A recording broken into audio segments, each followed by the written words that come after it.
The vibration of change, that magical place where life shifts from struggle to ease, from stagnation to forward movement, from old ways of being to new ways of becoming. Yes, it can seem rather elusive to get there, but when you are in it, you feel it down to your very core, and it can positively affect everything in your life, from your relationships to your health and well-being, from your career path to your abundance, from the quality of your inner connection to the fullness of your self-expression. Here on the Christine Upchurch Show, we explore ways to get into that vibration of change with experts in the fields of consciousness, psychology, spirituality, health, healing, and science. Are you ready to step into your vibration of change? The Christine Upchurch Show. You might be listening live here in the Seattle area on 1150 AM KKNW, anywhere around the world on Transformation Talk Radio. You might be listening after the fact on ChristineUpchurch.com or one of the dozens of podcasts that sends up. But wherever and whenever you're listening from today, welcome. So grateful you've joined us here.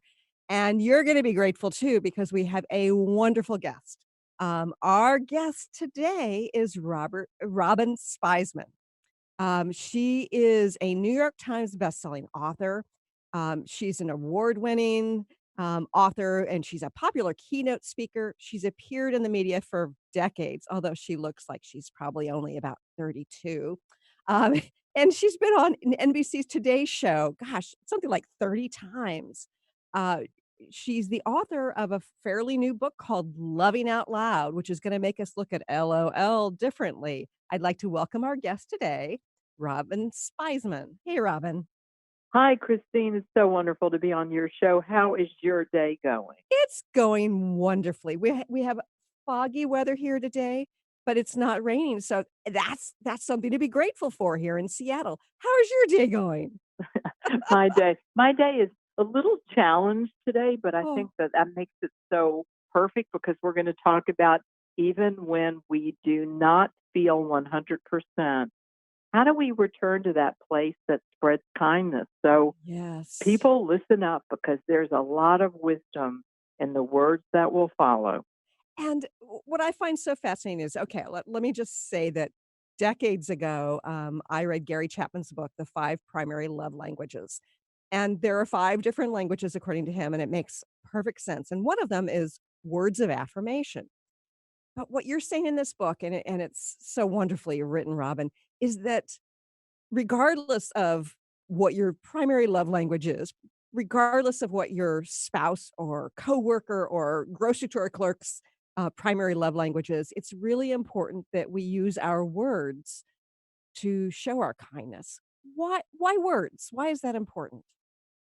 Well, what I've really learned, of course, not only from research, but also from my own personal experience, is that when we hear words, we often repeat them. So if Mm, you imagine that you have an inner roommate listening to all these words and these thoughts that cross our minds, which thousands of thoughts are entering our minds every second, some of them we replay. So mhm. imagine if you were uh, electing to replay the ones that lifted you up, that put you on a positive track, Right. that allowed you to be a blessing to others, to bring more joy to another person, perhaps even a stranger. It's an amazing thing when we think about what we believe and a way we achieve. Mhm. So I think the power of words and loving out loud, this entire concept, it's been life changing for me because it's a reminder not to put joy or a generous thought on hold. Rather, if you think something kind, say something kind Yeah. instead of letting it, stay within us because I we love might that. feel awkward. I think it's a beautiful and better way. It's a magical way to live life. It's funny because, when you were just talking about the words that we replay and the phrases we replay in our minds over and over again, I remember years and years ago, when I was facing the early stages of cancer, and I ended up healing myself. That's a long story, but anyway, my, therapist at the time, she says, "Have you ever taken, like, a chunk of time off?" And I'm like, "No, well, a week or something." She says, "Take see if you can take a month off."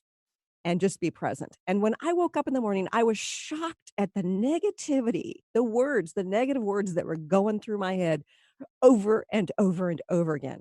So, what you're talking about is giving people other words to put into their heads that will be replayed over and over again. I really am. I'm really also talking about what it means to slow down. Mm. Once we overschedule, which we all do because so many people need us, or we've made obligations, or we have emotional commitments to try to really help someone Uh-huh. beyond ourselves, manage our family, our obligations at work, our obligations in a relationship. And what happens is we start focusing on just a checklist in life. So I really talk in Loving Out Loud about simple things you can do right now. There are hundreds of ideas from the experts, from individuals who have learned how to make a shift to a life where they feel a life well lived. And one of those shifts is to shift your to do list to a to love list Oh, that I does like not that. dismiss all your errands and all the things you must do Uh-huh. because that's part of life. Right. But if we stop and take a deep breath, everyone listening right now, if we take a deep breath and we say, where do we have regret? It might have been that we just rushed through a conversation, hung up on someone abruptly, didn't Mhm. stop to say hello to, a friend, a neighbor. Oh gosh, what are they going to think? See, all these thoughts are caused by a chain reaction. And you talk, Christine, about deeper wisdom. The deeper wisdom here is quite simple. When we slow down enough to stay calm and share a kind word or the better part of ourselves for even a moment, a smile, a hello, Mhm. or even a kind word, we actually create a vibration, something that starts to go around us and brings us back the warmth perhaps we even give. Mhm. So it's a really powerful way to transform a moment, a moment into something momentous, magical, miraculous. It's shocking when you say hello to someone and say, I'd like to get to know you better. You seem like such a nice person. And you Mhm. become fast friends. Right. That actually happens a lot. It And it does. can happen to you too if you take the risk. So, I I'm curious, Robin. Are you talking about, just positivity? Is it, or does it go deeper than that? Because I think there are a lot of people in the consciousness movement who have believed, "Oh, we just have to say positive thoughts. We just have to, stay positive," and yet oftentimes there's this underlying, alternate feeling, where they're not really being genuine. I love your question, and let me tell you why. Right now, I have a family member who's beloved, like my heart, Mhm. and they're going through a very serious illness. Oh. And I don't feel so upbeat. I don't feel so positive. So when I have a sad thought or a difficult thought or a thought that's stressful, I let it pass through me. I Mhm. recognize that it's real, it's honest. Uh-huh. I might share it with a trusted friend who lifts me up or just listens. And then I realize that this too shall pass, and I might have a good moment in a few minutes. Mhm. And I'm not so hard on myself for feeling so down. And I Right. think what we're talking about here, it's not Pollyanna, it's Mhm. not rose colored glasses, it's not even just a positivity movement. You know what it is? It's a mission to be gentle with one's thoughts and oneself. And to Yeah. say to yourself when you look in the mirror in the morning, instead of I could look in the mirror and say, Robin, you look exhausted right now. Uh-huh. You look like you just got run over by a Mack truck, and perhaps in a way I did. Uh-huh. But you know what? I can look in the mirror and I could say, You've got this. Right. Outstanding prognosis. We're going to get through it. It Mhm. could be rough, but you go, girl. Yeah. And then you re enter the moments of life because life, you're going to get hit. Yeah. Whether it's, my aunt once said, middle, beginning, end, we all get hit somehow. Mhm. And how we choose to respond to it, we can be authentic and not always be upbeat, but we could still be a blessing to someone else. Right. We can still show up, lift up, and not give up. And I think that's why we're in this together. You and I talking, and everyone listening. we're in this together. It's Yeah. this, if you try to do it alone, isolation does not work well. Right. So if we are choosing to share kindness in the form of kind words, can you give us an example of how somebody might do that? I think that in certain situations we have this idea of what that would look like. But in your book, you talk about a variety of ways to share it. Just give us an example, please, Robin. Okay. Well, first of all, everyone listening, you are predisposed to something kind. And while you might not be best known for being the kindest person in the room, perhaps you are when you show up. You're the one that brings joy and happiness to everyone, and you're known for that, and you enjoy that role. So we have introverts and we have extroverts, and the world needs all of us. Okay, but if you are going to try to be kind, the first thing I'd like to say is instead of running around giving compliments, because someone could say that's false flattery, Mhm. um, that doesn't look, that looks ingenuous and it does not look sincere. Here's what I'd like to assign you today, right now. How about paying attention, a little attention to something someone's doing that either makes the world a better place, or Uh-huh. maybe they're um, cleaning up a room or taking out the trash, or Uh-huh.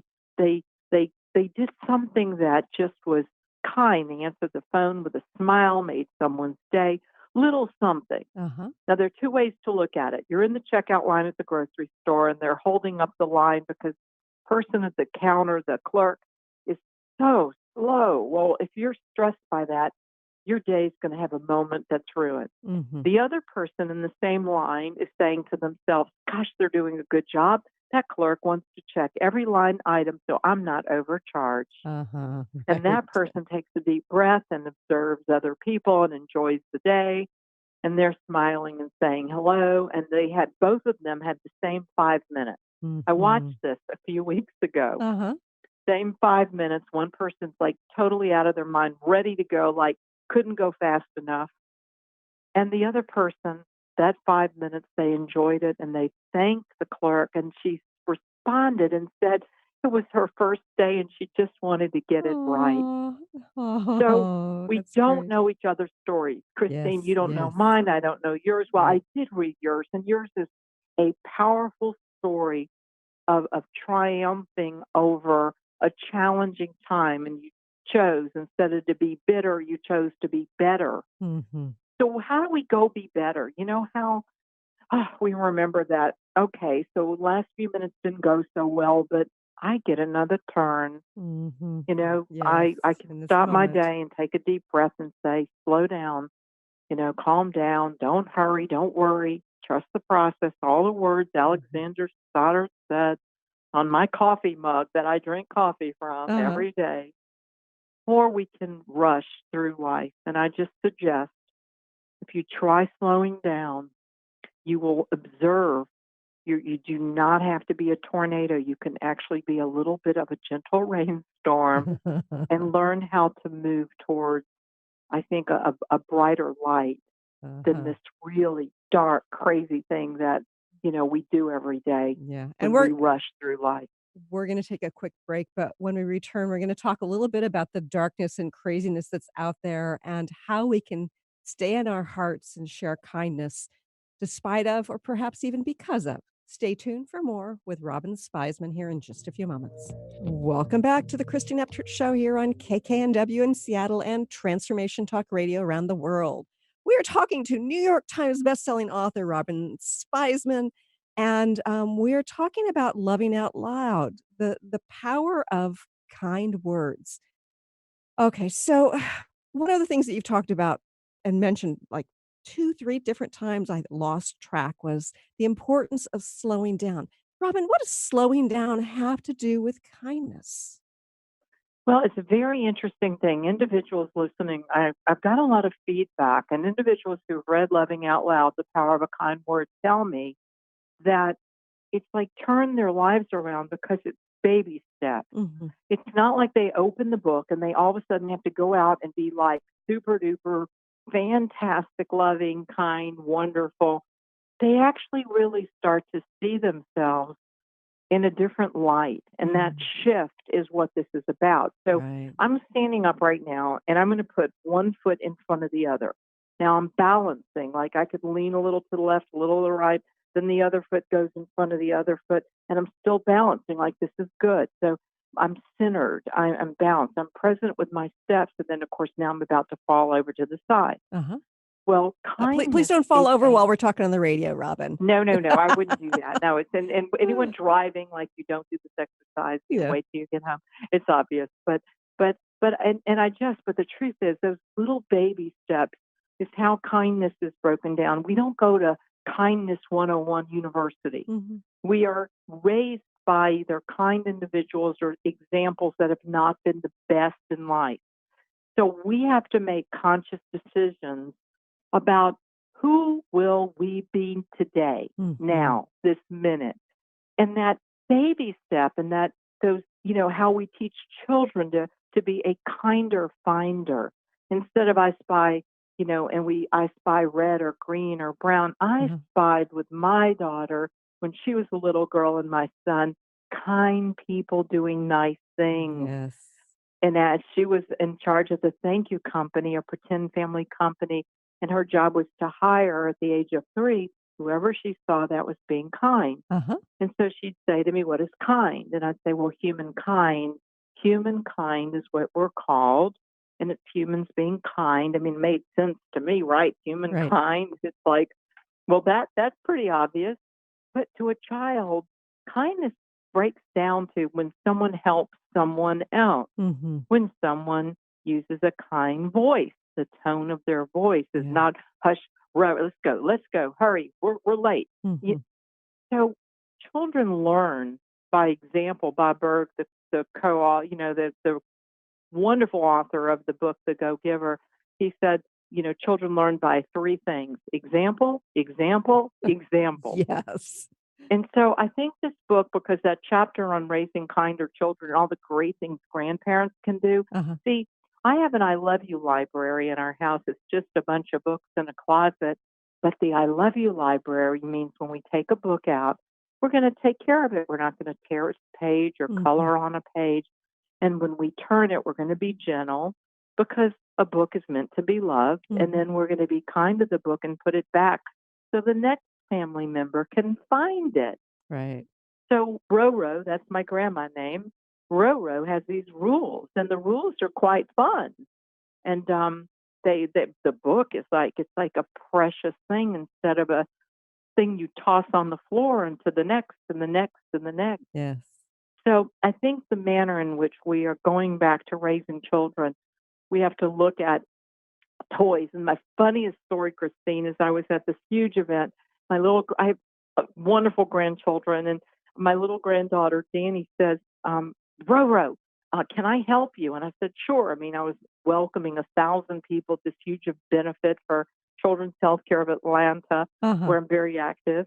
And she said, "What can I do?" And I said, "Well, Danny, you be in charge of when you meet someone and they say hello, here's what you could say." And I said, "What do you think you could say?" She came up with, "It's nice to meet you." And I said, Oh, that's great. "Fantastic." Yeah. And I said, "I'm going to give you something for that." She said, "What, a toy?" I said, "No." She said, "Candy?" I said, "No." I said, "A thumbs up." And Uh-huh. she smiled. And every time she said, "It's nice to meet you," the adults were shocked because here's a polite child. And then Right. she felt so good, and she's getting thumbs up and double thumbs up from, Uh-huh. Roro. Sure. But I think that lesson is what it's all about. We must motivate with kindness if we want to really build kind manners. Yes. And for some reason, it reminds me of what Mr. Rogers said about Ah, in any kind of crisis, any kind of emergency or, bad situation, look for the helpers. And mm, I think that our focus on those who do help, those who are being kind, as opposed to looking at those who are unkind or who, are, aren't contributing in some way is an important way to kind of identify what it is we want to be and what it is we appreciate. and if you want to be remembered, how do you want to, Christine? How would you like to be remembered one day? Long? long beyond, our space on earth. How would you like to be remembered? I would like to be remembered by, being present with others and loving people enough so that they remember to love themselves. Ah, see, that's so you know the end game. Mhm. And we can't get the end game if we don't think about now. What can do to contribute? As Mhm. you're living your life on purpose, and it's Mhm. very clear in your work. You're receiving as much as you're giving, and you're giving so much. So, everyone listening again, it's kind of like when you recognize your personal power. The personal power is in the little things. Mhm. Because the grand things are great. If you could donate $1 million and build, like someone I know is building a homeless shelter, and these are amazing things. Uh-huh. But the rest of us, maybe we can't do that, but we can walk out the door and say thank you to the post lady. Mhm. Maybe we could at the you know store when someone's grumpy. Wonder why for a Yeah. minute. Yeah. I wondered why this gentleman, he was the grumpiest person I've ever met. I hated going into the store. And one day I said to him, "How are you doing today?" I said, "It looks like you're having a tough day." And he looked at me and he explained why he had just gotten out of a very serious accident and he was Oh, recovering, and it was very hard for him to use his hands as he counted the money at the cash oh, register. yeah. And I said, "Now I understand you." And he said, "Why did you mean that? Because I'm grumpy?" I said, "No, just because I realize now that I have a better understanding of how to appreciate you. You're working so hard." I said, "You're pretty remarkable." And That's from that great. point forward, I've enjoyed going back into the store. Uh-huh. Yeah. So we don't know each other's stories. So here's the deal, everyone. If you don't know someone's story, why in the world would you be impatient with them? You don't know what's happening in their lives. So how about give people the benefit of the doubt? So But it doesn't mean don't have boundaries, Christine, because yeah, boundaries are important. And the Loving absolutely. Out Loud talks about those. There are difficult people that are irrational Mhm. and that we must have boundaries, and there are problems the book cannot solve. Uh-huh. But this book will set you and your family on a different course and help you learn how to raise kinder children Mhm. who make friends more easily. And so will you. I mean, what could be wrong with that, Yeah, right? yeah. And I think about boundaries. I think that people are often confused that boundaries come from this place of, I'm not gonna be victimized, this reactive kind of, um, relationship with somebody else. But really, true boundaries are, "No, that's not okay, and here's the natural consequence. You may not cross here." And it's about loving yourself within the context of whatever situation or relationship. Ah, perfectly put. Absolutely. And you said it all when you said there's also a way to deliver that, Uh-huh. because the goal in all communication, regardless of whatever language you have or choose, it's that someone else hears you. And we Mhm. cannot hear each other with knee jerk reactions that are defensive. And if we pause, learn to take a breath, and someone says something and you do not like it, Uh-huh. or it was something that just, you disagree with, they were not correct about who you are as a person, take a breath. And instead of being defensive, try to respond differently if you wish to make a change. Mhm. If you want to argue for the rest of your life, go for it. Trust me. Yeah, Knee that's jerk not gonna bring a lot of reaction. happiness, though. It's not going to, you can be happy or you can be right. Uh-huh. Which one do you want to be? Right. Because you can be right and you can Yeah. defend your position for the rest of your life. I'm just not so sure you can learn that. Let someone else be wrong. That's a Mhm. great statement. Let someone else be wrong if Uh-huh. it doesn't hurt anyone and it's not that big of a deal. Uh-huh. But for the big deals in life where something really has hurt you or upset you, we've been there. You can hold a grudge, or you can hold your thoughts, review them, think about them, Mhm. pause, wait a day, and see how really upsetting the thought is, and maybe ask. In this book, Dr. Rick Blue, a psychologist, states, ask for the gift of listening. Mm. Instead of, Christine, I don't know why you did this and this and this and this. Uh-huh. I would come to you and say, Christine, may I have the gift of listening? Mhm. Yeah. Then you have to either be in the present moment with me or it's not a good time, Robin. Could we Mhm. talk later? Yeah. Okay, fine. Please, I'd love to, have a little chat with you about some thoughts I have. This is See, a that's kind. it That's is kind kind. and a game changer. We have to go to another quick break, but stay tuned for more with Robyn Spizman. Welcome back to the Christian Upchurch Show here on KKNW in Seattle and Transformation Talk Radio around the world. I'm talking today with New York Times bestselling author Robyn Spizman. Her latest book is very powerful, Loving Out Loud, The Power of a Kind Word. Oh my goodness. One of the things that I keep coming back to, Robyn, as we're discussing your powerful approach to kind of validating others is how we often aren't kind to ourselves. So, how does your process, your approach affect us personally? Well, there was two reasons I wrote this book. One was grief. I'd lost both of my parents, and it was just the depth of pain. I missed them terribly, and they lived a beautiful, long life, but it just, for me, didn't seem long enough. And Mhm. I think the point was I recognized they poured so much love into me. It was a way to keep them alive, to pour that love back into others in the world and in their memory, and to take something they valued and make it personal for me. And that was a really significant loving out loud shift because I was loved out loud. And Mhm. I recognized not everybody has been loved out loud. Right. Then the second part was love. I remarried a very wonderful man 7, 8 years ago, and he's a man of a few words, and he married a woman of a lot of words. And Uh-huh.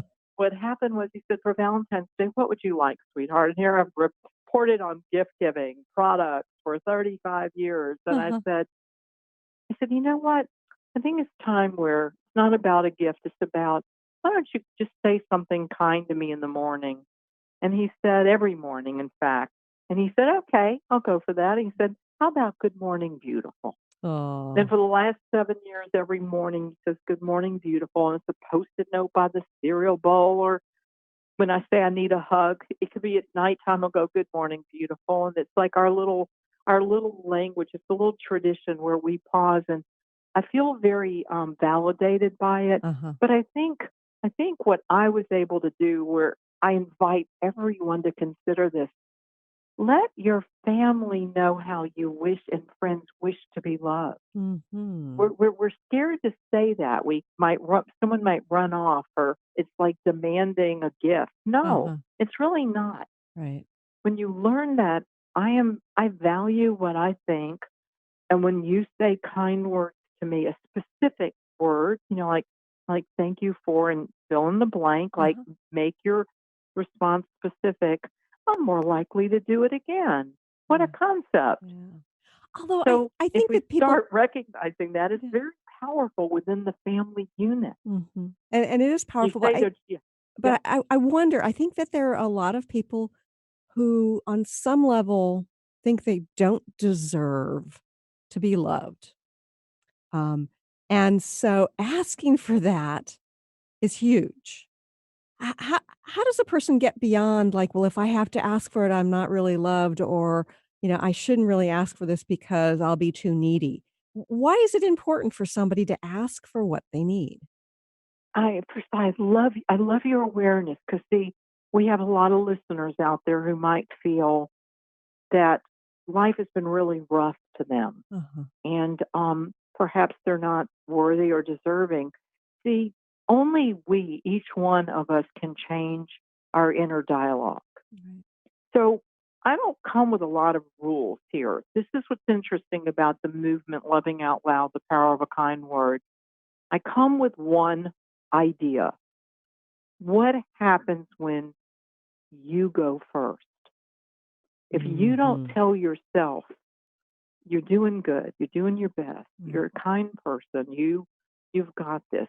You've made a difference in one person's life. You were, kind to someone in seventh grade. Whatever the story is, Yeah. if you can't go first, see, I don't know how many people are going to follow. So if you want to create a change, you must be that change you wish to become, Right. to create the world you wish to envision. So you envision it. If I want to be a kinder person and I step out of this room and then I look down at the ground when I'm walking, I'm on an elevator, do not make eye contact. I go to my car. I avoid everything and everyone. A friend calls to say hello. I'm too hurried. See, I'm just closing the door. So I Yeah. think that my awareness is simply to say, if you want a life with a lot of regret and you want to postpone joy of any kind, then avoid kindness because Right. it's generally what starts to happen. And so I just don't want you to talk yourself out of being present in life because the word present is a gift, Mm. right? Right. Yeah. So, okay, can you give us some examples within a business setting, say, of how can be kind to others? Because I think that we understand some of that, the kindness within the family, maybe even kindness with strangers. But let's say we're in a business meeting. How do we show kindness to others? And what effect does that have on our working relationship and the work itself? Well, first of all, there's an entire chapter on kindness at work, Uh-huh. and I have worked at multi-million dollar companies. I have been in charge of communications. I have watched it work on the most professional, unbelievable level. So here's how it works. One person makes it okay to be kind. They do one kind thing. Mhm. In one environment I worked at, the coolest thing was someone brought in all these they were just little, dollar toys. They were just funky little things. And Uh-huh. anytime someone did something nice, you put one of those on their desk. So the entire company, everyone was given one. Uh-huh. So if someone did something nice, then you put your little toy on someone's desk. Uh-huh. And if you started noticing, they did a little experiment in the first week. And in the first week, there were like 6 or 7 desks that were filled with toys. Uh-huh. So they had those 6 people stand up in front of 500 employees and talk about what in the world did they do to earn all those toys. Yeah, that's So the little great. experiment, it was insane. So the little experiment, so every time I would visit this business, there'd be certain desks just covered in toys, and I'd ask them, "What did you do?" And they generally didn't do much. Uh-huh. They either noticed someone's photo on their desk and said, "What a beautiful baby," and then Uh-huh. the person would say, "Isn't every baby beautiful?" And Uh-huh. they'd say, "Well, particularly yours." Uh-huh. I love that smile. So you see, noticing someone else where they're not invisible. Number two, another company around the table, they had a morning meeting every Monday, and about 30 people sat around this very big boardroom table and talked about very famous clients. And I was sitting there, and this company went around the table and they tried, everyone had to say one good thing. Now, remember how easy it is to complain, right? Oh, it is, yes. So the boss would say one good thing, and everybody else would say one good thing. And then all these one good things just became, it was kind of like a love fest, and it wasn't like maple syrup, it was like real. Uh-huh. So if one person noticed one good thing, they're minor, small, tiny little things that become major, giant, big things when people duplicate the habit. Right. And they just built a better business. In the Monday morning meeting, everybody, they prepared for their, jobs and their reports, but their favorite part of the meeting was one good thing. That's great. That's great. And I think about how a lot of people are not working in their ideal job, or there are aspects of work that they really don't like. But if they feel like people see them and appreciate them on some level, that probably makes it much more heartening to come into work and to show up fully for their jobs. Well, I'll tell you, Christine, one amazing boss, Tony Conway runs a legendary event in Atlanta, very well-known event, catering company that's just very famous. Tony would have an ice cream truck come once a month to celebrate everyone's birthdays, and Uh-huh. you would have thought everyone was like, like a kid, at the Uh-huh. candy store because it was so much fun. Right. And I think we have to return. And then during lunch or occasionally they would have like a moment where everyone danced in the halls. I mean, it was like That's great. bringing fun back to work. Remember, we're all kids. So here's my one comment to everyone listening. What do you do that loves out loud? You might bake, you might dance, you Uh-huh. might sing. Bring it to work. Try one day. It's someone's birthday. Get everyone who loves to sing at their door and be a birthday caroler, right? That's Not just great. during the holidays. Yes. I Have love fun this. again. It's in this book, Loving Out Loud. Have fun again. Add fun back to your work life. This is fabulous. Stay tuned for more in just a few moments. Welcome back to the Christine Upchurch Show. I'm so grateful you've joined us here today, and